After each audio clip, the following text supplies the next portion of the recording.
all of you. Let us start with another concept of your module number 5, that is flexible manufacturing system.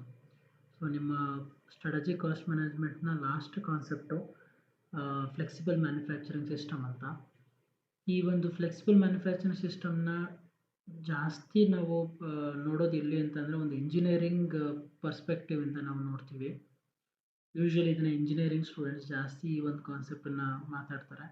But ನಾವಿಲ್ಲಿ ಯಾಕೆ ಇದನ್ನು strategy cost ಮ್ಯಾನೇಜ್ಮೆಂಟಲ್ಲಿ ತೊಗೊಂಡು ಬಂದಿದ್ದಾರೆ ಅಂತ ಅಂದರೆ, ಫ್ಲೆಕ್ಸಿಬಲ್ ಮ್ಯಾನುಫ್ಯಾಕ್ಚರಿಂಗ್ ಸಿಸ್ಟಮ್ ಅನ್ನೋದು ಒಂದು ನಿಮ್ಮ ಓವರಾಲ್ ಪ್ರೊಡಕ್ಷನ್ ಕಾಸ್ಟ್ನ ಕಡಿಮೆ ಮಾಡೋದ್ರಲ್ಲಿ ಒನ್ ಆಫ್ ದ ಟೆಕ್ನಿಕ್ ಆಗಿರೋದ್ರಿಂದ ಈ ಒಂದು ಫ್ಲೆಕ್ಸಿಬಲ್ ಮ್ಯಾನುಫ್ಯಾಕ್ಚರಿಂಗ್ ಸಿಸ್ಟಮ್ ಅನ್ನೋದನ್ನು ನಿಮ್ಮ ಸಿಲೆಬಸ್ಸಲ್ಲಿ ಇಟ್ಟಿದ್ದಾರೆ. ಸೊ ಏನಿದು ಫ್ಲೆಕ್ಸಿಬಲ್ ಮ್ಯಾನುಫ್ಯಾಕ್ಚರಿಂಗ್ ಸಿಸ್ಟಮು? ಸೊ ಏನಕ್ಕೋಸ್ಕರ ಈ ಒಂದು ಫ್ಲೆಕ್ಸಿಬಲ್ ಮ್ಯಾನುಫ್ಯಾಕ್ಚರಿಂಗ್ ಸಿಸ್ಟಮ್ ಅನ್ನೋ ಕಾನ್ಸೆಪ್ಟ್ನ ಇಟ್ಟಿದ್ದಾರೆ? So let us start with the little bit introductory part of flexible manufacturing system. Business firms generally choose to compete with one or two areas of strength. These areas of strength are often referred to as distinctive competencies, core competencies, or competitive priorities.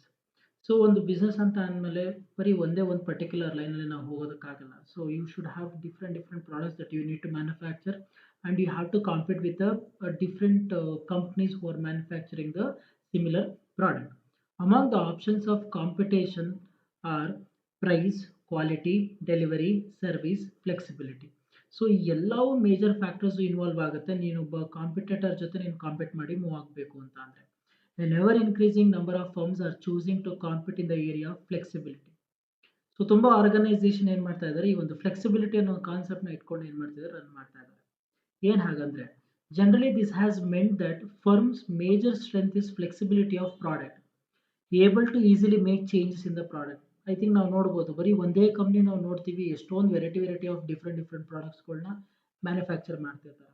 That is what we call as flexibility of product or flexibility of volume, able to easily observe large shifts in the demand. ಅಂದರೆ at a time ಒಂದು demand create ಆದಾಗ ಇಮ್ಮಿಡಿಯೇಟಾಗಿ ಅವ್ರಿಗೆ manufacture ಮಾಡುವಂಥ ability ಅಥವಾ flexibility ಇರುವಂಥದ್ದು. Firms that are able to do this are said to have flexible capacity, the ability to operate manufacturing equipment, different production rate by varying shifts, staffing levels or operating hours, or starting and stopping at will. ಅಂದರೆ ಅರ್ಥ ಏನು, ಇದು ಯಾವ ರೀತಿ ಮಾಡ್ತಾ ಇದ್ದಾರೆ ಅಂತ ಅಂದರೆ, so they have that particular type of production system where they will do the multiple activities at a time. Specifically, manufacturing flexibility consists of three components. So flexibility of manufacturing ಅಲ್ಲಿ ಮೂರು ಡಿವಿಷನ್ ಆಗಿ ಅಥವಾ component ಆಗಿ ನೋಡ್ತಾರೆ. ಒಂದು, flexibility to produce a variety of products using the same machine. ಒಂದೇ ಮೆಷಿನರಿನ ಇಟ್ಕೊಂಡು ಎರಡು ಅಥವಾ ಅದಕ್ಕಿಂತ ಹೆಚ್ಚಿಗೆ ಆಗಿರುವಂಥ ಡಿಫ್ರೆಂಟ್ ಪ್ರಾಡಕ್ಟ್ಸ್ನ ಮ್ಯಾನುಫ್ಯಾಕ್ಚರ್ ಮಾಡೋದು ಒಂದು. Flexibility to produce new products on existing machine, ಇರೋ ಎಕ್ಸಿಸ್ಟಿಂಗ್ ಮೆಷಿನ್ ಇಟ್ಕೊಂಡೇನೆ ಒಂದು ಹೊಸ ಪ್ರಾಡಕ್ಟನ್ನು ಮ್ಯಾನುಫ್ಯಾಕ್ಚರ್ ಮಾಡೋದು. Flexibility of the machines to accommodate changes in the design of the product. ಇವತ್ತು ಒಂದು ಪರ್ಟಿಕ್ಯುಲರ್ ಡಿಸೈನಲ್ಲಿ ನೀವು ಪ್ರಾಡಕ್ಟ್ನ ಮ್ಯಾನುಫ್ಯಾಕ್ಚರ್ ಮಾಡ್ತಿದ್ರೆ, ನಾಳೆ ಇನ್ನೊಂದು ಯಾವುದೋ ಬೇರೆ ಡಿಸೈನ್ನ ನೀನು ಮ್ಯಾನುಫ್ಯಾಕ್ಚರ್ ಮಾಡಬೇಕು. ಬಟ್ ಅದೇ ಮೆಷಿನರಿ ಇಟ್ಕೊಂಡು ಏನು ಮಾಡಬೇಕಾಗುತ್ತೆ, ನೀನು ಬೇರೆ ಹೊಸ ರೀತಿಯ ಡಿಸೈನ್ ಇರುವಂಥ ಪ್ರಾಡಕ್ಟ್ನ ಮ್ಯಾನುಫ್ಯಾಕ್ಚರ್ ಮಾಡೋದು. ಈ ಥರ ಮೂರು ಕಾಂಪೊನೆಂಟ್ ಆಗಿ ಏನು ಮಾಡಿದ್ದಾರೆ, ಡಿವೈಡ್ ಮಾಡಿದ್ದಾರೆ ನಿಮ್ಮ ಫ್ಲೆಕ್ಸಿಬಲ್ ಮ್ಯಾನುಫ್ಯಾಕ್ಚರಿಂಗ್ ಸಿಸ್ಟಮ್. ಜನರಲ್ ಆಗಿ ನಾವು ಅರ್ಥ ಮಾಡ್ಕೊಳ್ಳೋದು ಏನು ಅಂತ ಅಂದರೆ, ಆರ್ಗನೈಸೇಷನ್ನು ತನ್ನ ಒಂದು ಮೆಷಿನರೀಸ್ ಅಥವಾ ತನ್ನ ಏನು ಎಕ್ವಿಪ್ಮೆಂಟ್ಸ್ಗಳಿದೆ ಅದನ್ನು ಎಕ್ಸಿಸ್ಟಿಂಗ್ ಎಕ್ವಿಪ್ಮೆಂಟ್ಸ್ಗಳನ್ನ ಇಟ್ಕೊಂಡು ವೆರೈಟಿ ಆಫ್ ಪ್ರಾಡಕ್ಟ್ಸ್ಗಳನ್ನ ಮ್ಯಾನುಫ್ಯಾಕ್ಚರ್ ಮಾಡ್ತಾ ಇದ್ರೆ, so that is where we call it as a flexibility in manufacturing the products ಅಂತ. ಸೊ ಅಲ್ಲೇ ನಿಮಗೆ ಏನು ಈ ಫ್ಲೆಕ್ಸಿಬಲ್ ಮ್ಯಾನುಫ್ಯಾಕ್ಚರಿಂಗ್ ಸಿಸ್ಟಮ್ ಅನ್ನೋ ಕಾನ್ಸೆಪ್ಟು ಬರುವಂಥದ್ದು. ಏನು ಫ್ಲೆಕ್ಸಿಬಲ್ ಮ್ಯಾನುಫ್ಯಾಕ್ಚರಿಂಗ್ ಸಿಸ್ಟಮ್ ಅಂತ ಅಂದರೆ, it is a group of numerically controlled machine tools inter connected by a central control system ಅಂತ. ಅಂದರೆ ಅರ್ಥ ಏನು, ಕೆಲವೊಂದು ಮೆಷಿನ್ ಟೂಲ್ಸ್ಗಳನ್ನ ಕನೆಕ್ಟಿವಿಟಿ ಇಟ್ಕೊಂಡು ಕಂಪನಿ ಏನು ಮಾಡ್ತಾ ಹೋಗುತ್ತೆ, ಪ್ರಾಡಕ್ಟ್ಸನ್ನು ಪ್ರೊಡ್ಯೂಸ್ ಮಾಡ್ತಾ ಹೋಗುವಂಥದ್ದು. ಸೊ ಇನ್ ಜನರಲ್ ಆಗಿ ಹೇಳಬೇಕು ಅಂತ ಅಂದರೆ, it is like it's one of the production method that is designed to easily adapt to changes in the type and quantity of the product being manufactured. ನೀವು ಯಾವ ಪ್ರಾಡಕ್ಟ್ನ manufacture ಮಾಡ್ತಿದ್ದೀರಾ, ಆ product ಯಾವುದೇ ರೀತಿ ಚೇಂಜಸ್ ಆದರೂ ಸಹ ಈಸಿಯಾಗಿ ನಿಮ್ಮ ಒಂದು ಪ್ರೊಡಕ್ಷನ್ ಡಿಪಾರ್ಟ್ಮೆಂಟಲ್ಲಿ ಅದನ್ನು ಅಡಾಪ್ಟ್ ಮಾಡ್ಕೊಳ್ಳೋದಿದೆಯಾ, that is what we call as a flexible manufacturing system. Sir, ಯಾರು ಈ ಒಂದು ಫ್ಲೆಕ್ಸಿಬಲ್ ಮ್ಯಾನುಫ್ಯಾಕ್ಚರಿಂಗ್ ಸಿಸ್ಟಮ್ನ ಸ್ಟಾರ್ಟ್ ಮಾಡಿದ್ದು ಅಥವಾ ಡೆವಲಪ್ ಮಾಡಿದ್ದು? So flexible manufacturing system was developed by Jerome H Lemelson ಅಂತ. ಸೊ ಈ ವ್ಯಕ್ತಿ ಈ ಒಂದು FMS ಅನ್ನೋ ಕಾನ್ಸೆಪ್ಟನ್ನ ಡೆವಲಪ್ ಮಾಡಿದ್ದು in the period of 1960s 50s ಅಲ್ಲಿ ಏನು ಮಾಡಿದ್ರು, ಈ ಒಂದು ಕಾನ್ಸೆಪ್ಟನ್ನು ಡೆವಲಪ್ ಮಾಡಿದ್ರು. ಇವ ಒಬ್ಬ ಅಮೆರಿಕನ್ ಇಂಡಸ್ಟ್ರಿಯಲ್ ಇಂಜಿನಿಯರ್ ಆಗಿದ್ದ. ಸೊ ಇವನು ಏನು ಮಾಡಿದ್ದಾನೆ, ಸೊ ಓವರ್ ಆಲ್ ಒಂದು ಆರ್ಗನೈಸೇಷನ್ ತನ್ನ ಆ, ಇರೋ ಎಕ್ಸಿಸ್ಟಿಂಗ್ ಮೆಷಿನ್ ಇಟ್ಕೊಂಡು ಯಾವ ರೀತಿ ಹೊಸ ಹೊಸ ಪ್ರಾಡಕ್ಟ್ಸ್ಗಳು ಅಥವಾ ಚೇಂಜಸ್ನ ನಾವು ಮಾಡ್ಬೋದು ಅನ್ನೋ ಒಂದು ಕಾನ್ಸೆಪ್ಟ್ ಇಟ್ಕೊಂಡು ಏನು ಮಾಡಿದ್ದಾರೆ, ಡೆವಲಪ್ ಮಾಡಿದ್ದಾರೆ.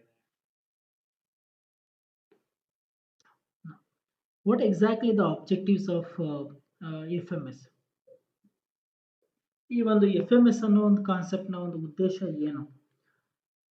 So general objectives of an FMS are to approach the efficiency and economies of scale normally observed with mass production and maintain the flexibility required for small and medium lot size of production of variety of parts.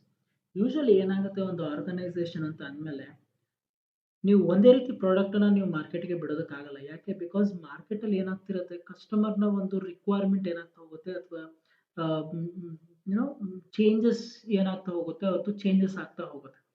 ಅವರ ಒಂದು changes ಯಾವ ರೀತಿ change ಆಗುತ್ತೋ ಅಥವಾ ಅವರ ಒಂದು life style ಯಾವ ರೀತಿ ಚೇಂಜಸ್ ಆಗುತ್ತೋ ಅದರ ತಕ್ಕನಾಗಿ ಏನು ಮಾಡಬೇಕಾಗುತ್ತೆ, ಕಂಪನೀಸ್ಗಳು ಮ್ಯಾನುಫ್ಯಾಕ್ಚರ್ ಮಾಡಬೇಕಾಗುತ್ತೆ.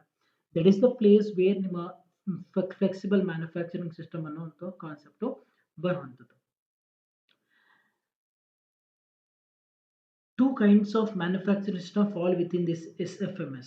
ಒಂದು assembly system which are assemble components into final products, and forming system which actually form components or final product.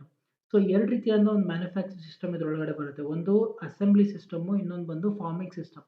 Assembly system ಬಂದು ಏನು ಅಂತ ಅಂದರೆ assemble the components into final product. So different ಕಾಂಪೊನೆಂಟ್ಸ್ನೆಲ್ಲ ಮರ್ಜ್ ಮಾಡಿ ಏನು ಮಾಡೋದು, ಒಂದು ಫೈನಲ್ ಪ್ರಾಡಕ್ಟ್ನ ಮಾಡುವಂಥದ್ದು. Forming system actually form components or final product. So ಅದೇ ಒಂದು ಅಸೆಂಬ್ಲಿ ಪಾರ್ಟ್ನೇ ನಾವು ಏನಂತ ಮಾಡೋದು, ಒಂದು ಫಿನಿಶ್ಡ್ ಪ್ರಾಡಕ್ಟ್ ಆಗಿ ತೋರಿಸುವಂಥದ್ದು. ಈ generic FMS is said to consist of the following components. So ಏನೇನು ಕಾಂಪೊನೆಂಟ್ಸ್ ಇದರೊಳಗಡೆ ಇನ್ವಾಲ್ವ್ ಆಗುತ್ತೆ ಅಂತ. ದಿ ಮೇಜರ್ ಆಬ್ಜೆಕ್ಟಿವ್ ಚೆನ್ನಾಗಿ ಜ್ಞಾಪಕ ಇಟ್ಕೊಳ್ಳಿ. ನಿಮ್ಮ ಒಂದು FMS ಇಂಟೆನ್ಷನ್ ಏನು ಅಂತ ಅಂದರೆ ನಿಮ್ಮ ಒಂದು ಓವರ್ ಆಲ್ ಪ್ರೊಡಕ್ಷನ್ ಕಾಸ್ಟನ್ನ ಕಡಿಮೆ ಮಾಡುವಂಥದ್ದು, ಮತ್ತು ಪ್ರೊಡಕ್ಷನ್ ಎಫಿಷಿಯನ್ಸಿನ ಇಂಪ್ರೂವ್ ಮಾಡುವಂಥದ್ದು, ಮತ್ತು ಡೌನ್ ಟೈಮ್ನ ರೆಡ್ಯೂಸ್ ಮಾಡೋದು ಇದು ಮೇಜರ್ ಇಂಟೆನ್ಷನ್ ಆಗಿರುತ್ತೆ ಯಾವುದ್ರದ್ದು, ಈ ಒಂದು ಫ್ಲೆಕ್ಸಿಬಲ್ ಮ್ಯಾನುಫ್ಯಾಕ್ಚರಿಂಗ್ ಸಿಸ್ಟಮ್. ಏನು components? Set of work station containing machine tools that do not require significant setup time, material handling system, network of supervisory computers and microprocessor that perform some or all of the following task ಅಂತ. ಅಂದರೆ ಅರ್ಥ ಏನು, ನಿಮ್ಮ ಒಂದು ಆರ್ಗನೈಸೇಷನಲ್ಲಿ ನೀವು ಏನು ಒಂದು flexible manufacturing ಸಿಸ್ಟಮ್ನ ಅಡಾಪ್ಟ್ ಮಾಡ್ಕೊಂಡಿದ್ದೀರಾ ಅಂದರೆ ಅರ್ಥ ಯಾವ್ದು ಚೇಂಜಸ್ ಆಗಬೇಕು ಅಥವಾ ಯಾವ್ಯಾವ ರೀತಿಯ ಅಪ್ಡೇಟ್ ಆಗಿರಬೇಕು ಅಂತ ಅಂದರೆ, ಸೊ ಒಂದು ನಿಮ್ಮ ಒಂದು ವರ್ಕ್ ಸ್ಟೇಷನ್ ಇರ್ಬೋದು, ಒಂದು ಮೆಟೀರಿಯಲ್ ಹ್ಯಾಂಡ್ಲಿಂಗ್ ಸಿಸ್ಟಮ್ ಇರ್ಬೋದು, ನಿಮ್ಮ ಒಂದು ಓವರಾಲ್ ಕಂಪ್ಯೂಟರ್ ಮೈಕ್ರೋ ಪ್ರೊಸೆಸರ್ನ ಸೂಪರ್ವೈಸ್ ಮಾಡೋದಿರ್ಬೋದು, ಸ್ಟೋರೇಜ್ ಇರ್ಬೋದು, ಮತ್ತು ನಿಮ್ಮ ಜಾಬ್ ಪ್ರೊಸೆಸಿಂಗ್ ಸಿಸ್ಟಮ್ ಇರ್ಬೋದು. ಇದೆಲ್ಲ ಕಾಂಪೊನೆಂಟ್ ಒಳಗೊಂಡು ಏನಾಗುತ್ತೆ, ಒಂದು FMS ಅನ್ನೋದು ರನ್ ಆಗ್ತಾ ಹೋಗುತ್ತೆ ಒಂದು ಆರ್ಗನೈಸೇಷನಲ್ಲಿ ಅಂತ ಹೇಳ್ತಾರೆ.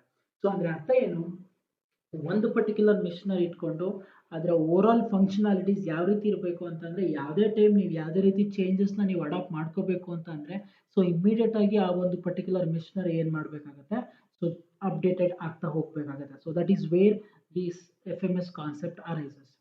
ಸರ್ ಇದರಿಂದ ಏನು ಬೆನಿಫಿಟ್ಸ್ ಇದೆ ಮತ್ತು ಇದರಿಂದ ಏನಾದರೂ ಲಿಮಿಟೇಷನ್ಸ್ ಇದೆಯಾ? ಸೊ ಇದನ್ನು ನಾನು ನಿಮ್ಮ ನೆಕ್ಸ್ಟ್ ವಿಡಿಯೋದಲ್ಲಿ ಹೇಳ್ತಾ ಹೋಗ್ತೀನಿ. Thank you.